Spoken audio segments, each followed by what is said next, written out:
1857 की का जो जो क्रांति हुई थी, जो विद्रोह हुआ था, उसके तात्कालिक कारण क्या थे? तो जब भी क्वेश्चन अटेम्प्ट करते हैं आप लोग, तो क्या ध्यान देना है कि क्वेश्चन क्या पूछ रहा है। तो 1857 का जो हुआ था क्रांति, 1857 की क्रांति, तात्कालिक कारण पूछ रहा है कि तुरंत इमीडिएट रीजन क्या था। तो किसान आंदोलन नहीं था, भारतीय सैनिकों के साथ भेदभाव था, ठीक है, चर्बी लगे कारतूस का उपयोग था, अंग्रेजों की भूमि नीति नहीं थी, अंग्रेजों की डॉक्ट्रिन ऑफ लैप्स थी, राज्य को हड़प करने की नीति थी। तो भारतीय सैनिकों के साथ भेदभाव करते थे, लेकिन वो भेदभाव पहले से होता आ रहा था। ऐसा क्या रीजन था जो 1857 में क्रांति का तात्कालिक कारण था? तो चर्बी लगे कारतूस, ठीक है। तात्कालिक कारण पूछ रहा है तो बी और सी दोनों ही सही है, लेकिन तात्कालिक में चर्बी लगे कारतूस होंगे। कल हमने पढ़ा था कि क्या क्या कारण है, उसमें एक कारण ये भी था, भारतीय सैनिकों के साथ भेदभाव होता था। डॉक्ट्रिन ऑफ लैप्स पढ़ा था हमने, अंग्रेजों की जो हड़प की नीति थी वो भी रीजन था। तो 1857 के विद्रोह का मुख्य कारण सैनिकों में असंतोष था, और वो असंतोष क्या था? जो एनफील्ड राइफल, तो कभी कभी यही पूछ लेता है कि कौन से बंदूक में चर्बी लगे कारतूसों का उपयोग होता था। तो एनफील्ड राइफल, ठीक है, ये बताना है। और किसके किसके, गाय और सुअर की चर्बी लगी होती थी उसमें। तो क्वेश्चन का व्याख्या पढ़ने से और क्या क्या क्वेश्चन आ सकते हैं वो भी आपके सही हो जाते हैं, जिससे हिंदू और मुस्लिम दोनों को अपने दांतों से काटकर बंदूक में डालना पड़ता था, और ये धार्मिक भावना को ठेस पहुंचता था। क्यों हिंदू और मुस्लिम? क्यों? क्योंकि गाय हिंदुओं के लिए पूजनीय है, और सुअर मुसलमान बिल्कुल भी, मतलब धर्म भ्रष्ट हो जाता है अगर सुअर खा लिया या उसकी चर्बी टच कर दिया, तो त्याज्य है एकदम मुस्लिम धर्म में, ठीक है। और अंग्रेजों ने उनके ऊपर दबाव बनाया कि नहीं, ये करना ही पड़ेगा, कोई ऑप्शन नहीं तुम्हारे पास। तो फिर सैनिकों में एक विद्रोह भड़क उठा। दूसरा क्वेश्चन, इंडियन कॉन्स्टिट्यूशन से भारतीय जो संविधान सभा बनी थी उसका अध्यक्ष कौन था? तो doctor Bhimrao Ambedkar drafting committee के अध्यक्ष थे, डॉक्टर राजेंद्र प्रसाद, जवाहरलाल नेहरू पहले प्रधानमंत्री थे, महात्मा गांधी थे नहीं, तो बचा कौन? डॉक्टर राजेंद्र प्रसाद, ठीक है। तो भारत की संविधान सभा का गठन कब हुआ था? 9 दिसंबर 1946। तो ये पूछ लेते हैं कब हुआ था, बताइए।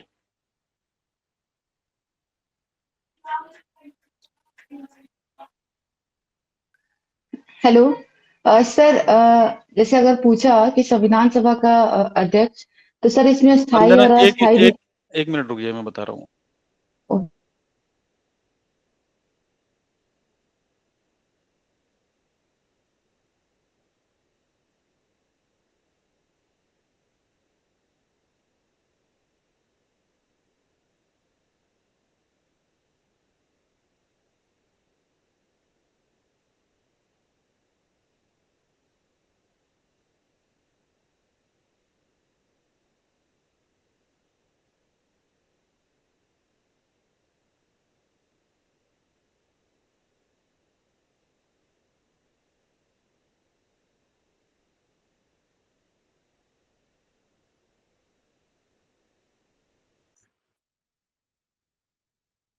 ठीक है, बताइए बंदा, क्या पूछ रहे थे आप? सर मेरा ये पूछना था कि एक बार सर क्वेश्चन पूछा था सुपर टेट में हम्म। कि संविधान सभा का अध्यक्ष पूछा था, तो सर उसमें ऑप्शन में था स्थायी और अस्थायी। मतलब हम्म। ऑप्शन दोनों थे। हम्म। मतलब उसको सही माना तो उन्होंने सच्चिदानंद सिन्हा। हम्म। तो आयोग ने, तो सर ये मेरा ये पूछना था कि अध्यक्ष अगर पूछता है तो हम्म। डॉक्टर राजेंद्र प्रसाद ही हम लगाएंगे ना। हाँ बिल्कुल, यहाँ पे देखिए लिखा हुआ है कि अस्थाई अध्यक्ष डॉक्टर राजेंद्र प्रसाद थे, ठीक है, जबकि भीमराव अंबेडकर को ड्राफ्टिंग कमेटी का अध्यक्ष नियुक्त किया गया था। तो अस्थाई अध्यक्ष, अगर अध्यक्ष पूछेगा तो अध्यक्ष का मतलब अस्थाई अध्यक्ष ही होता है, ठीक है, जब तक कि उसमें मेंशन ना करे। तो आपको डॉक्टर राजेंद्र प्रसाद ही मान के चलना है। क्लियर है? आगे बढ़े। जी सर। हम्म। सोशल रिफॉर्म या समाज सुधार आंदोलन से कैसे पूछ सकता है?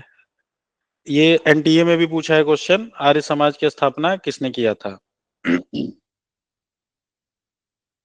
आर्य समाज की, उसमें जो सच्चिदानंद सिन्हा थे, जब पहली बैठक हुई थी संविधान सभा की, जैसे संविधान सभा का गठन कब हुआ था, 9 दिसंबर 1946, ठीक है। तो उसकी जो पहली बैठक हुई, तो पहली बैठक में डॉक्टर सच्चिदानंद सिन्हा को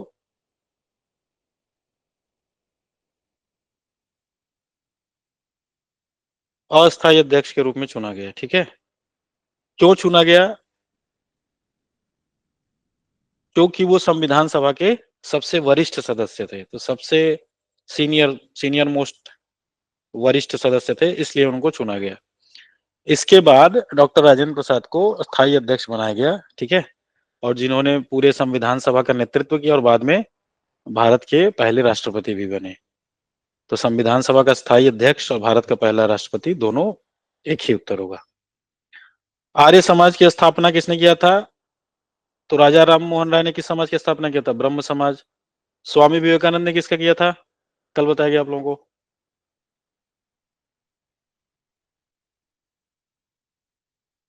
किसका किया था? रिवीजन नहीं कर रहे आप लोग? रामकृष्ण परमहंस। रामकृष्ण परमहंस या रामकृष्ण रामकृष्ण मिशन रामकृष्ण परमहंस हाँ सर। गुरु थे उनके। ठीक है। दयानंद सरस्वती ने आर्य समाज की स्थापना किया था। क्या फॉर्मूला याद करने का? दया करो आर्य, दया करो आर्य। तो दयानंद ने आर्य समाज की स्थापना किया था। और बाल गंगाधर तिलक और एनी बेसेंट ने किसका किया था? Theosophical society. Theosophical society. और होम रूल आंदोलन में कौन कौन थे? होम रूल में सब दोनों थे। ठीक है। तो स्वामी दयानंद सरस्वती ने 1875 में मुंबई में आर्य समाज की स्थापना किया था। इसका मुख्य उद्देश्य क्या था? वेदों की शुद्धता को पुनः स्थापित करना और समाज से कुरीतियों को दूर करना। तो वेदों पे जोड़ देता है ये। ब्लू-रे डिस्क तकनीकी का उपयोग किसके लिए किया जाता है? कल बताया गया था आप लोगों को ब्लू-रे डिस्क कहाँ किया जाता है? डेटा स्टोरेज में तो किया ही जाता है, लेकिन हाई डेफिनेशन वीडियो रिकॉर्डिंग अगर हो, एचडी क्वालिटी बताया गया था आपको 4K, और अगर जब हाई डेफिनेशन का वीडियो होगा तो उसकी क्या होगा? डेटा भी ज्यादा होगा, 200 GB 500 GB इस तरह से होगा, तो वो भी कुछ कर सकता है। मोबाइल चार्जिंग में नहीं होता है, इंटरनेट ब्राउजिंग में नहीं होता है, ठीक है। तो आपने बताया था कि 100 GB तक का वो स्टोर कर लेता है। हाँ, तो बड़ा से बड़ा डेटा भी कर सकता है वो। तो किसके उपयोग के लिए किया जाता है? High definition, HD, high definition video recording के लिए। तो ब्लूरे डिस्क डीवीडी से अधिक उन्नत होता है, तो सीडी डीवीडी वाले फॉर्म में ही आता है, जो उच्च गुणवत्ता एचडी वाले वीडियो को स्टोर करने के लिए उपयोग की जाती है। और इसमें नीले लेजर का उपयोग किया जाता है। इसका डेटा अधिक सटीक रूप से स्टोर होता है और 25 GB से 50 GB तक के डेटा को स्टोर किया जा सकता है। तो इससे ज्यादा भी डेटा होगा उसको भी किया जा सकता है, ऐसा कोई पैमाना इसका फिक्स नहीं है, ठीक है। एसडी याद रखना है आपको, हाई डेफिनेशन वाले, हाई रिजोल्यूशन वाले किया जाता है। भारतीय कला और संस्कृति, भारतनाट्यम राज्य की किस राज्य की शास्त्रीय नृत्य शैली है? तमिलनाडु।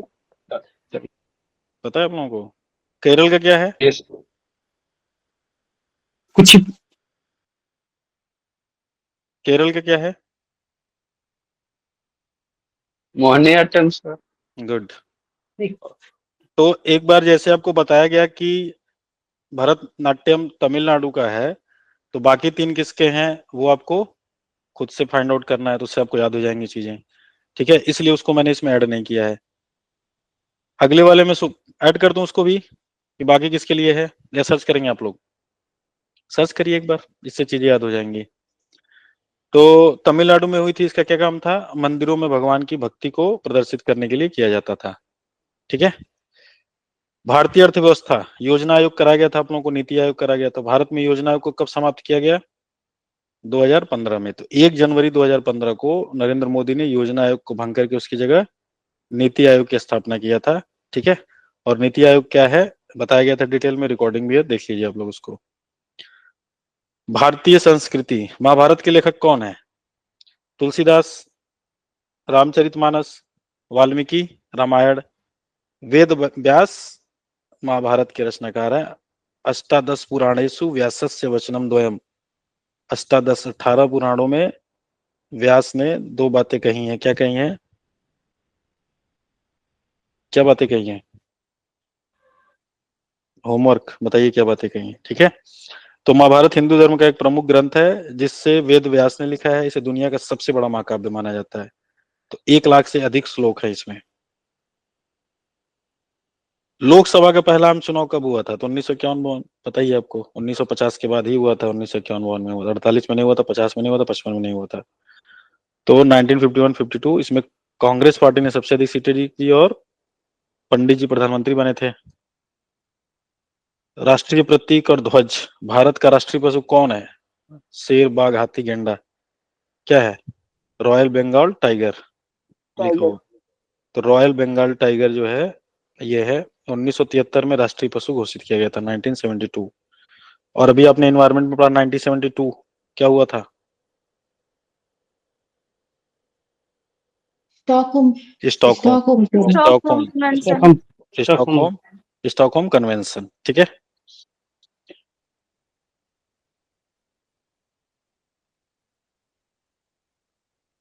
ये वाला बता देंगे आज आप लोग, आज ही पढ़ाया गया है। पर्यावरण और सतत विकास, सस्टेनेबल डेवलपमेंट, संयुक्त राष्ट्र द्वारा एसडीजी को कब अपनाया गया? 2015। कब तक समय है? 2015 से 2000। 2015 से 30। 2030 तक। तो बस पता होगा तो ऐसे ही कर देंगे आप लोग, ठीक है।